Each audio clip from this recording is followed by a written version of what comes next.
স্বাভাৱিকতে আমাৰ এই অঞ্চলৰ ৰাইজৰ উৎসাহ বাঢ়িব। কাৰণ কিয় আমি দুটা বিজয় সাব্যস্ত কৰিছোঁ। এটা বিজয় হৈছে ফণী ফুকন চৌধুৰী ডাঙৰীয়া 2 লাখতকৈ অধিক ভোটত ইতিমধ্যে তেওঁ জয়লাভৰ দিশে ধাৱমান হৈছে। আৰু আমি এই ভৱানীপুৰ সৰভোগ সমষ্টিত আমি কংগ্ৰেছৰ লগত ডিফাৰেঞ্চ হৈছে প্ৰায় 37,000 ভোটৰ ডিফাৰেঞ্চ, আৰু কমিউনিষ্টৰ লগত আমাৰ ডিফাৰেঞ্চ হৈছে প্ৰায় 75,000 ডিফাৰেঞ্চত আমি জয়লাভ কৰিছোঁ। আৰু মই এই জয়লাভৰ বাবে মই বিশেষকৈ বৰপেটাবাসী ৰাইজক অশেষ ধন্যবাদ দিছোঁ।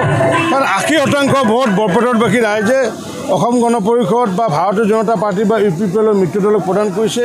অনুৰূপভাৱে মই ভৱানীপুৰ হাউলি সৰভোগ অঞ্চলৰ ৰাইজকো ধন্যবাদ জনাইছোঁ। কাৰণ তেওঁলোকৰ সকলোৰে সহায় সহযোগৰ বাবে আজি আমি কমিউনিষ্টৰ লগত 75,000 ডিফাৰেঞ্চ আৰু কংগ্ৰেছৰ লগত 37,000 ডিফাৰেঞ্চ, আৰু কংগ্ৰেছ আৰু কমিউনিষ্টৰ ভোটটো যদি লগো লাগি যায় তথাপি আমাৰ 20,000 ডিফাৰেঞ্চ আগন্তুক দিনত থাকি যাব। গতিকে আগন্তুক দিনত ভৱানীপুৰ সৰভোগ সমষ্টিটো ভাৰতীয় জনতা পাৰ্টিৰ দখলত এইটো নিশ্চিত হ'ল আজি।